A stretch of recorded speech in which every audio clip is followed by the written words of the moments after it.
Sure.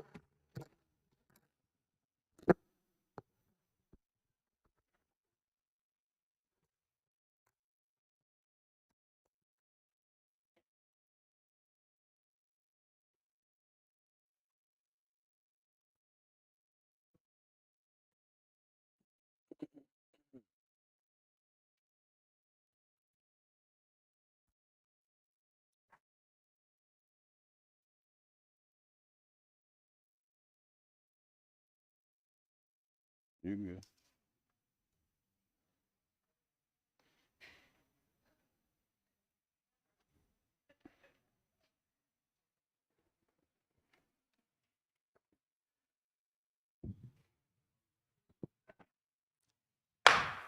It is now 4:50 p.m. in Hampton County, and I'll call this March 10th, 2023 special meeting to order.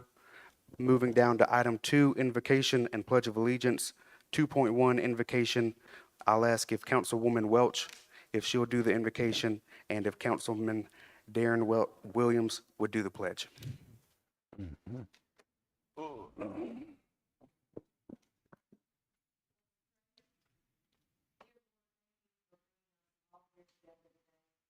Please help us to be mindful and prudent stewards of our county.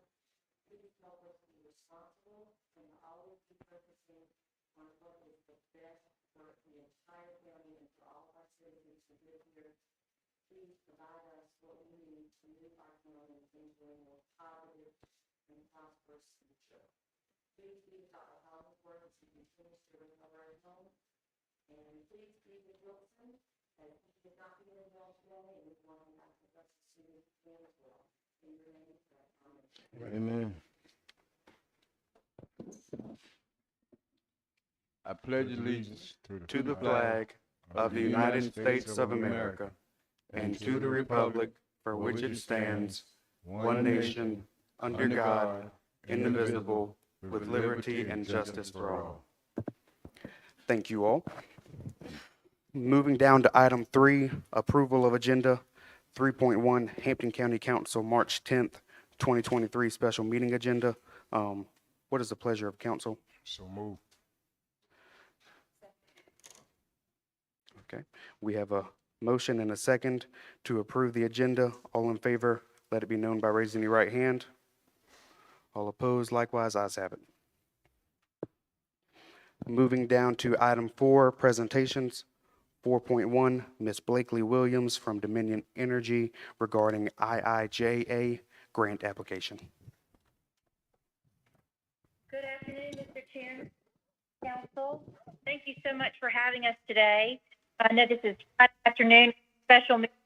I appreciate the opportunity to tell you all about a fun new opportunity that we're pursuing.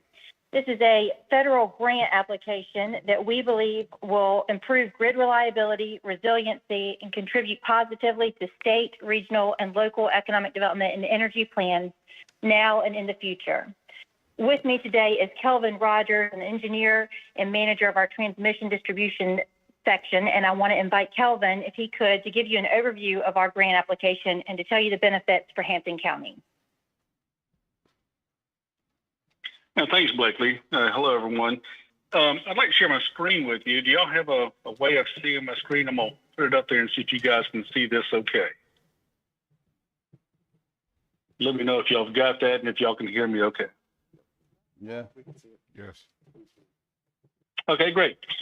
Yeah, we had the opportunity looking at these federal dollars for the Infrastructure Investment and Jobs Act, looking really through what we call the GRIP program, the Grid Resiliency and Innovation Partnership.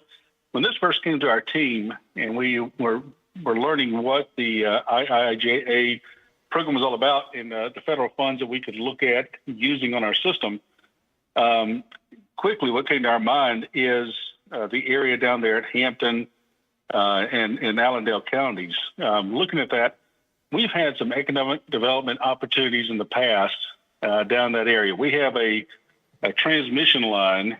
I'm going to slide down and try not to make you guys dizzy as I move this map. So hang on one second. Uh-oh. There we go. Sorry about that. When this first came about, I'm going to pull this map up and kind of give you guys an idea of what we're looking at. This down here in the lower section is I-95 down here at Yemassee.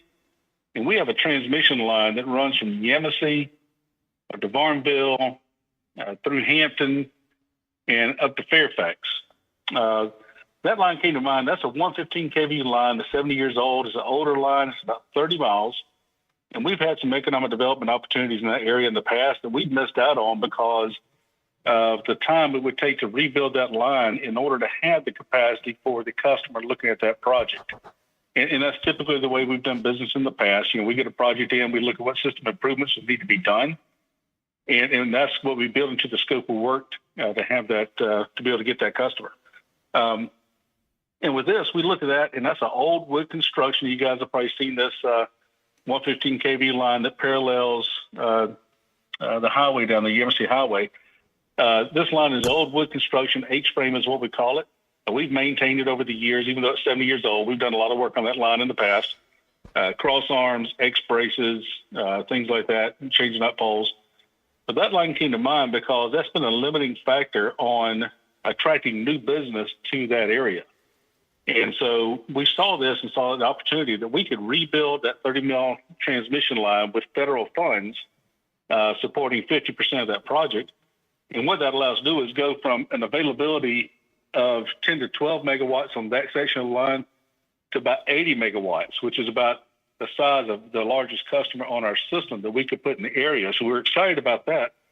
And then what it does also is we're looking at rebuilding that line to our latest and greatest standards, which is the single pole galvanized steel poles. With the larger conductor, they increase the capacity or ampacity of that line. And you guys know what that does. That improves the resiliency and reliability of the area in the 115. You guys have had your share of tornadoes and hurricanes that come and impact that area. We've done a lot of work in the years past on restoration. And so that would greatly improve the reliability of the area. And so what it is, we looked at that, and interesting conversation came up with an economic development opportunity down in Estill at that same time of what capacity was available there. Estill is fed off of our 46 kV system, which most of Hampton City, Varnville, Fairfax, Brunson, Estill, all of that's fed off our 46 kV system, which is a smaller transmission system. Of course, it's more like a glorified distribution line. So we looked at that and see what we could provide capacity for Estill area and for any of those other areas, Hampton or Fairfax. And we're very, very limited on those lines because of the infiltration of solar over the past years. That limits our ability to provide much capacity at all. So I started talking with our transmission planning department to see what can we do with this area. Could we rebuild the 46 with larger wire? But that solution really didn't help anything. And so what we're looking at doing with the same IIJA funds is rebuilding from Fairfax, which you guys can see at the top of the map, rebuilding from Fairfax down to Estill, and then back over up to Hampton City. That's our 46 kV line in the area. Rebuild that to 115. And by doing that, we would allow 115 capacity to get in that area, which will allow us a great opportunity for any economic development that comes along. And what we would do also is all of the substations in there for distribution customers, for our customers in that area, we have seven 46 kV distribution substations, which are older and smaller. And on the 46 kV system, which is, it has reliability issues, being 46 kV versus 115. We would build 5 new substations, replacing those 7 46 kV substations with substations that are on the 115 kV system. Still the same voltage, so we could tie to the same distribution lines. But we would come in there now with larger transformers that would provide more redundancy between substations and allow us to be able to sectionalize and feed the area better, which has improved reliability for existing customers, reliability and resiliency for existing customers. And as I say that, you can see an orange line right there in the middle. This kind of ties in here. That orange line is a 46 kV line that runs right along the Yamasee Highway. And we would turn that over to distribution to rebuild for a distribution tie between substations, which again encourages that redundancy that we're looking at for these, between these substations. And so when I say redundancy, what that means is if we have a distribution line go down, tree falls on the line, we can sectionalize it and feed it from another substation if it's in the right location. Or if we lose a transformer in a substation from another substation, we've got redundancy there that could pick up the load in that other area. And so it provides better reliability for the area. One thing we're looking at doing also is you can see the green lines on here. That older 46 kV line goes right through the middle of Fairfax and extends on down through the town of Vestal. What we'd look at doing there is try to find new right-of-way that's not right through the middle of town and or not right through the middle of Vestal, not right through the middle of Fairfax, kind of goes around it a little bit. And so in all of this, that'd be a new transmission right-of-way. So for the new transmission right-of-ways for the substations, the new substations we would need to get, and just for the project in general, we hold some siting workshops, go out there in the community, meet with the customers in the area, the property owners, meet with some of the businesses, local officials, have an opportunity to get feedback, from the community on where these lines would work best as we try to site some new transmission lines and site some new substations. So we want to get feedback from the customers out there to help us along with that. This is the projects we're looking at doing for the Hampton area. Do you guys have any questions on this? I know I rambled on with a lot of information. Happy to entertain any questions you guys may have. I'm good. We're good. All right. All right.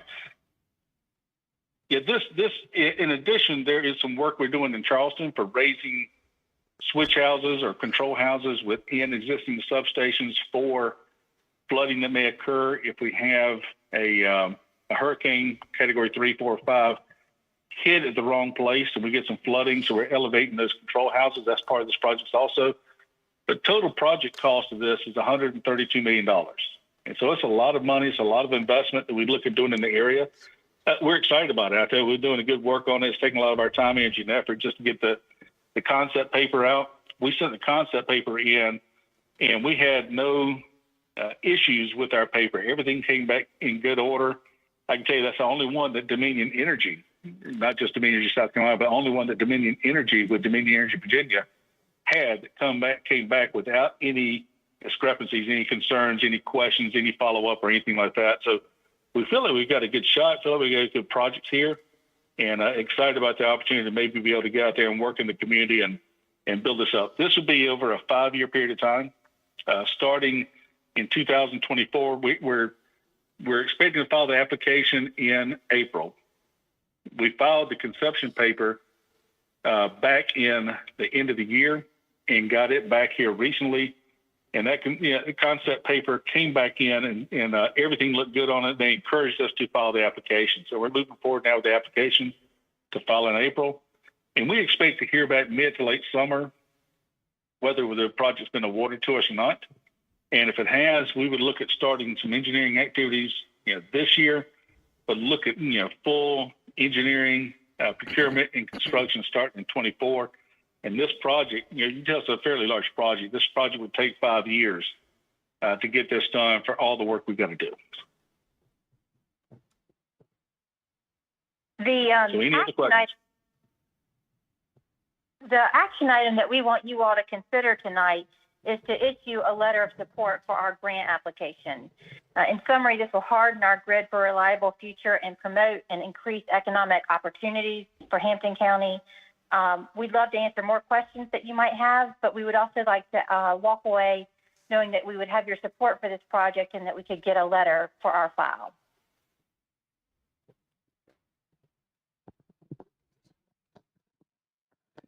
Okay, thank you all. Kelvin, thank you for that very technical, very in-depth explanation. I don't know what you're talking about, but it sounds like you know what you're talking about, so I appreciate that. Blakely, thank you for being more layman terms. And I, for one, am in full support of any infrastructure investments that we can get. So we need to take a vote on approving that, or, okay. So what is the pleasure of council with this presentation? Make a motion that we send a letter of support to support Dominion Energy's project. Okay. We have a motion to approve or to write a letter of support, and we have a second. All in favor, let it be known by raising your right hand. All opposed likewise. It passed unanimously. So we will be giving you a letter of support as soon as possible.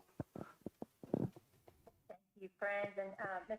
Chair, I will follow up with some language to help you with that and look forward to working with you all for many years to come. Thank you. Sounds good. Thank you. Remember the name Jenks and don't cut my power off. Hey, thank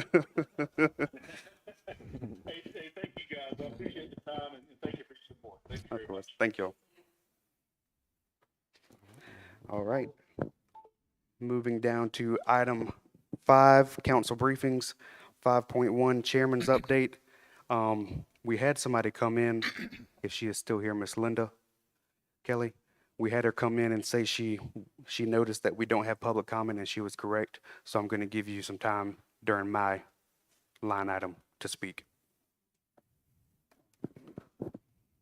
Yep. I am really encouraged, excited about all of you coming together in unity to move forward with whatever actions are necessary to get our current fiscal problems under wraps and corrected. And whatever means that is, I think we should do it. We can't waste any more time. This is a slick slope that we're on right now. So whatever you can do, thank you very much, because the citizens of this county are running out of patience, and they're all asking the same question: when? So thank you in advance for every effort that you can extend in that matter. Thank you.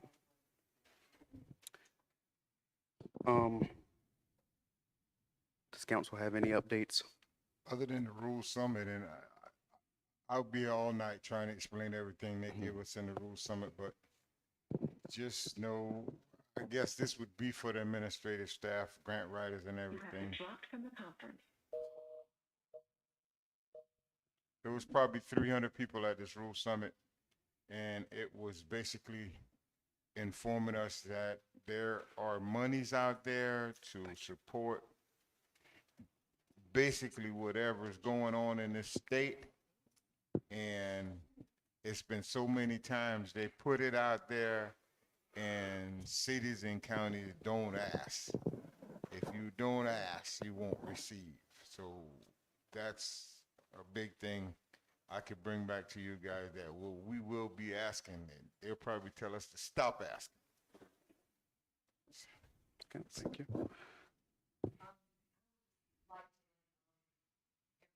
Noah, Alexander, and I attended the South Carolina Alliance conference that they had in Washington, D.C.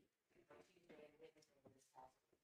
And it was and I think Noah agrees with me on this, it was a great 2 days. We met with Congressman Clyburn, we met with Tim Scott, we met with Nancy Mace, we met with Senator Graham, USDA. Joe Wilson, the USDA. It was 2 days that were packed full, but we made some wonderful connections. We also made some great connections with the counties that take up SBA. I just want to tell y'all, we have friends all over Bamberg, Allendale, Beaufort, Barnwell. I mean, it was a very, very positive conference. And I got to go to the meeting with Congressman Clyburn, and we have been awarded the $3 million for recreation. So yeah, so it was a very, very positive, very good 2 days. And I'm very thankful able to be All right. Sounds good. Great things are happening in Hampton County every day. Moving down to item 5.2, County Attorney's Update.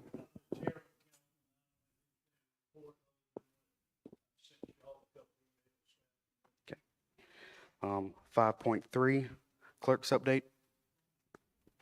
Okay.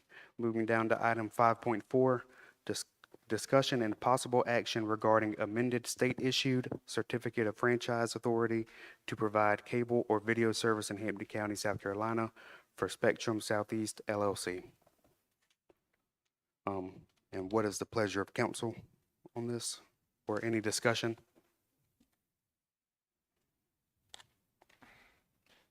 Mr. Chair, I make a motion that we continue to provide with cable video services of Hampton County, South Carolina from Spectrum Southeast.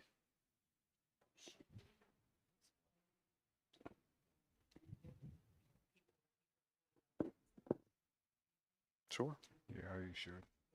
sure. Yeah. Okay. Mr. Watson is going to explain a little bit about what this is. This,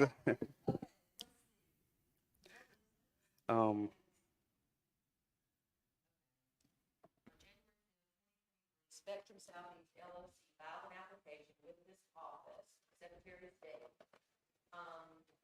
Hereby notifies you that a state-issued certificate of franchise authority or an application to amend a certificate of franchise authority to provide cable or video service in your area.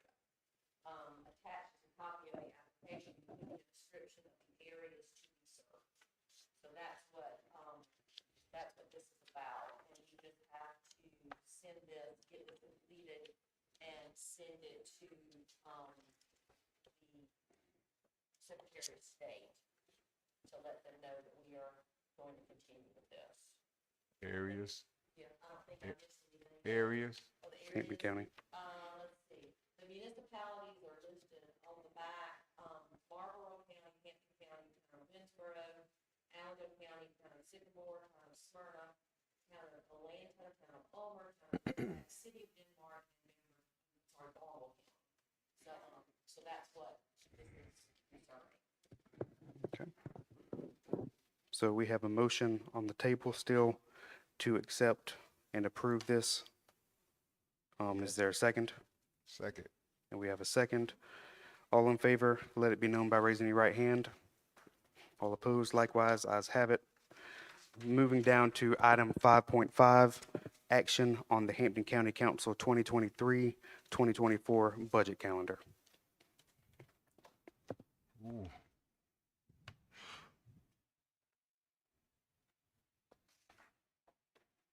I guess that'll be just for approval. Mhm. Discussion approval. I make a motion that we approve our budget calendar 2023. Okay. Finished with February. Mhm. March 13th, Monday? Mm-hmm. Mhm. are we going to do a budget workshop? Because it says second council budget workshop, so I didn't know. It would be a budget workshop, so discussing the initial changes, things that we would need to know about what we're. Yeah, and then, Just discussing the changes, the goals for this year, what we need to wish to do, have in mind when we start the process. Would the department heads be present? Well, there's many schedules so that we could be attendance, and usually there are some that will fit. And the traffic would see. If you would like them to be present, that would be. That would be helpful, right? So we incorporate them in higher. Usually it is maximum for some, but if you see all of them, that request. Does any have a budget prepared, a request? How many, you know? I suggest we have at least 4 of them there that's prepared. so you want to hear from everybody? just 4 of them, that's already prepared. We need to get some of it out of the way. Yeah, well, okay. Usually, we have, in my past 2 years of doing this, so it's limited. But usually if, like, say, I wanted to see a specific department, I would let administration know, and then they would bring them in. But then it wouldn't be all 40 departments. No, But so you just want 4, whoever 4 is ready? yeah. Okay. The 4 that's ready to request, I'm only one man. No, I'm that's- just making a suggestion. Okay. That's good with me. So, okay. Well, so there's a motion. To have 4 prepared You wanna amend it? departments. Yeah.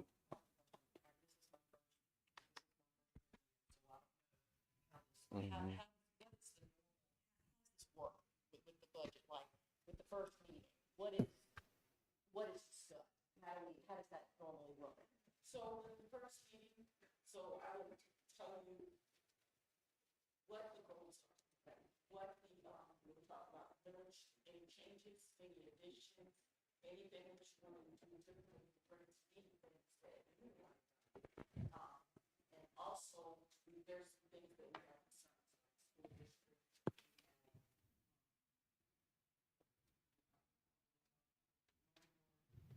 Anything that's this,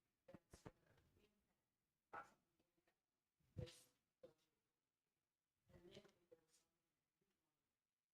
any goals that you express in the department, you tell me, and I will make sure that they understand what your expectations are for that. All right, so I guess my question is, should the first budget meeting maybe just be us determining what our goals and everything are? And then we can have that, and maybe at the second budget meeting, then we can get the department heads to come in and we can kind of, share with them I can live with that. what our goals and everything are. We can kind of lay the groundwork in that first meeting, and then we can Okay. get I the can live with department that. heads to come in. That'll work. Yeah. That'll work. Ms. Newton?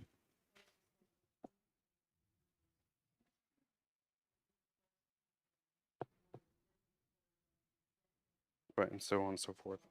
Okay. So you made a motion. You want to amend that motion? I'll amend the motion to work our budget workshop as normal, as it's been done in the past. And starting with the first meeting, the first workshop being March 13th? Right. Yeah. I can work with that.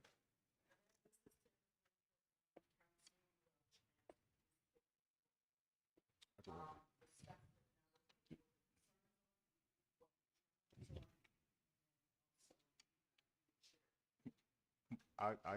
I made that motion, the first motion, Mhm. because it would speed us up a little bit to have us knowing, get an idea of where they are. But I can work with that. Well, I mean, It is what it is. I wonder if the people that already have their budgets prepared, maybe they could get us a copy of it. And then we would have that Well- for the first meeting. We'll receive a budget, We will receive a budget. Okay. yeah, from all departments, yeah. So motion has been made. Say that.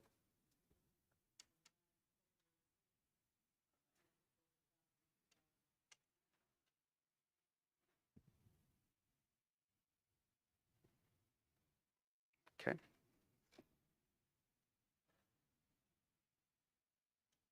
Can you say it for us one more time, Councilman Jinks? I make a motion that we accept the budget workshop layout to function as normal Mhm. in the past workshops, from the past workshops. So, a second. Okay.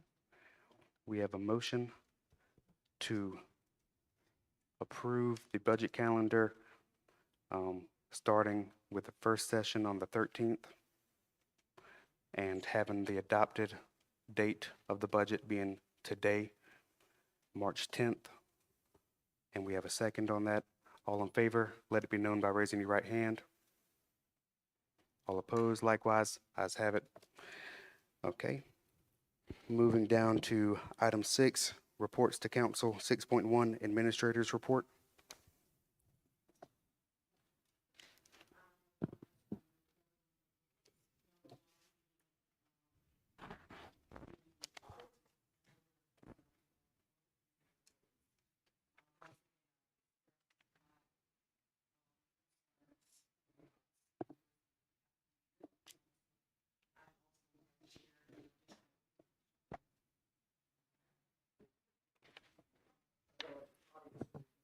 Yep.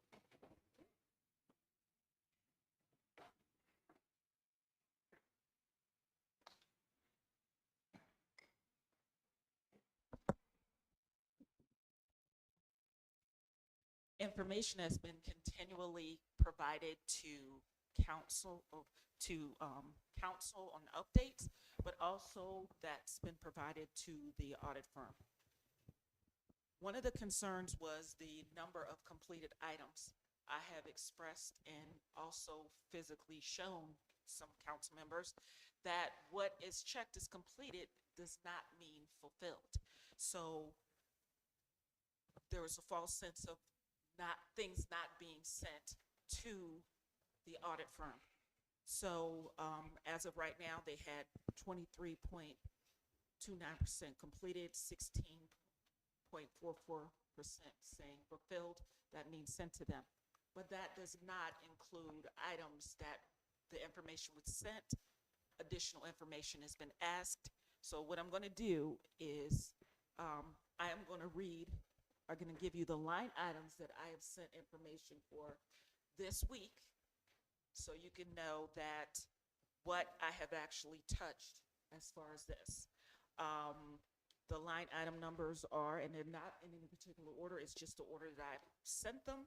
So line item 93, number 3, number 5, number 6, number 8, 7, 16, 22, 21, 88, 61, 40, 58, 4, 55, 57, 65, 90, 59, 26, 24, 23, 59, and 48. Now, that is not reflected in either, some of those are not reflected in the 16.44%, and none of those are reflected in the 23.29%. Excuse me? Did you hear all the information? I can repeat it again if you need to hear it, the numbers. Okay, and I just wanted to make sure, you said no, after 9 or 90? Okay, and I just wanted to make sure that you got the information. So there was 90, I think I missed 95, 96, 97, 58, 4, 55, 57, 65, 59, 26, 24, 23, 59, 48. Now, with me submitting, saying that I worked on these, that means that documentation was sent. And if it wasn't sent today or this week, it was previously sent, some of it was resent, or I'm asking questions, that does not mean not received. Now, when I sent an email with a pretty complete list of the information to the audit representative and said, please, I've sent these items, please review. He said, I will review them as soon as possible. So some of this stuff is still not reviewed. And that was, his response was yesterday, so it does not mean not sent, but nothing is going to change until he reviews it and checked off. He checks it off. But once again, that does not mean not sent. And that 16.44%, some of that is in here. That just means that it's fulfilled on my side. But if I've already sent something previously, and a question was asked, it will not show up as fulfilled. It will just look blank as if I didn't do anything. My form, my link, and my work form, you can see all the attachments, all the dates I sent them, all the information I've sent, but that does not show on just if you're just looking at the totals. Question, Yes, sir. percentage wise, I think I read before that some things were not our responsibility to send to them. Yes, but what I've sent does not include that.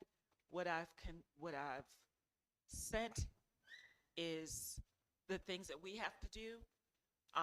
Some things, as if you notice, there's a 95, 96, and 97. When I first got the list, it was through 91. As things are submitted, they add more, then they ask questions, then they ask you for documentation. So that's why the list is growing. So percentage wise, what we have due now, from 1 to 100, what percentage have you touched and sent? Well, I can't tell you off the top of my head. Now, it says that we need to, there's 60% that needs to be complete. But as I said, if I've sent things and he responded and asked me a question, sometimes asking for something else, it shows as incomplete. It doesn't even show as fulfilled. It just shows like it's sitting there blank. And I show this to the chairman so that he can see that there are quite a few things that are sitting there like that, but it has quite a bit of documentation attached. So it has nothing to do with not submitting it. Now, what I'm going to be doing is working with our consulting CPA, and we're going to try to submit the bulk of the remainder stuff that we can on Monday. And I've been working with her, and I also have additional entries that have to be done. So I'm going to take care of that, and the bulk of the things will be submitted on Monday. Has the bank reconciliations been submitted? No. Most of them have been done. Most of them have been submitted. Now, what hasn't been submitted is the general fund, the payroll, and accounts payable. But the other ones, the ones I've completed, those were already submitted. Those were done. Remember, those are the ones I said that were, my last entries were posted in July of 22. Is the bank cooperating with getting things out? I'm sorry, say that one more Is the time. bank cooperating with getting things out on a timely manner? Oh, yeah, they're received here in a timely manner. So that's not the concern. Okay. Wait. Yeah, it's on. Yes, so we've received it. Now, I don't have access to all of the bank statements. I never had. So I receive them from the treasurer. Okay. Okay. Any other questions about that? No? Anything else? No. Well, I did want to let you know, as we discussed before, I do believe that you're going to need someone to come in. Someone to come in for the treasurer's office and start working on that, because you're going to be in the same position we were last year, because that's where the concerns are and that's where the delays are. So I would look at the Shannon Brett, who was recommended by Malden and Jenkins, the consulting firm. I would get her in here as soon as possible, because you're going to have the same issues, and there's a recording issue, and it's from the beginning of the year. So after working with the treasurer, she's been engaged the last month or so. I've been working with her, but I can see there are gaps in training that is part of the reporting issues after reviewing receipts and providing that documentation to to Westler and Associates. So, and part of that was that things were being recorded on a cash basis instead of an accrual, modified accrual basis. Fund statements are on a modified accrual, so it's important about revenue recognition. And that could make a significant difference on the amount of money that is applied to your current year. So the big thing is the beginning of the year, the ending of the year, but just regular reporting in a timely manner. It's hard to determine what revenues you have and what, so the reports are going to be as accurate as the information that's posted. And so that's what you have to be concerned with. So entries were done throughout the whole year. When things were updated, it wasn't just the end of the year. So the reports that I provided were accurate at the time. I matched the reports to the general ledger, make sure that all the numbers were correct, but they have changed as a result of all the entries that had to be made to make corrections. And yes, sir? Go ahead. Okay, but once again, that recording happens in the treasurer's office, and that does not happen in finance. But what reviewing the monthly reports and working with the departments has allowed me to do is it's allowed me to make corrections, review things, catch things, make adjustments as I'm going through. So if I see something incorrect, I'm not going to just leave it. I would just fix it, make changes as I go through. If the departments bring things that are not posted or that are not posted correctly or needs to go to another fund, I do that throughout the year. So providing the monthly reports has allowed us to make sure that the budgets are working properly, that everything that we can control. We had a discussion on, just so the public would understand. We have been operating with the auditor's office, finance office, treasurer's office on 2 different systems in the past, correct? Yes. Now, when we operated on 2 systems, that happened before the current treasurer came in, and that was part of the problem. So there were recording issues, and once again, I will say this to the people who come to the workshops, retreats. There were recording issues all over this county. It was recording issues in finance. There were recording issues in the treasurer's office. Revenues were not being put in the right place. We're talking about also about reimbursements, things going where they're supposed to, the expenses being reported separately from the revenues. Now, when we got into went from the 2 systems into 1, that's where things started to become more clear. And that's where it was more determined that there was a money issue. That's also things when the school district was broken out and separated. And that's when that's another time when we started to say, hey, you're running out of money. That was before I got here, but that's also maybe I would say in 18. By 19, we were the money was gone. The money that was spent was misspent, was used for operations because we're out of money. And after you separate school district money, county money, general fund, and you have the systems correctly, the ledgers were done by hand. So once you converted that all over to electronics in one system, it's easier to see the errors. And the damage was already done. So by 2018, the money that was being borrowed could not be paid back because you spent it on completion of the projects. And that's when the bulk of the payouts had to go into the vendors for the health department and any projects that would be worked on. So the CPST or any other fund could not be paid back. And this was found by the 2 separate auditing firms that we've used to do the audit. Well, yes, what was due to the debt that was owed by the general fund has been reported in all of the financial statements. So it wasn't hidden, but it wasn't publicized. Now, so the due froms are listed in the financial statements if you go back and look at them. But what wasn't said is, okay, here's your fund balance, but you owe this. So if I say we have $3 million fund balance, but I owe $3 million, your fund balance is really zero. And the other thing is when you're talking about fund balance, it's not all cash. It's the value of all your assets. So you have to look at that, and you have to look at your cash on hand.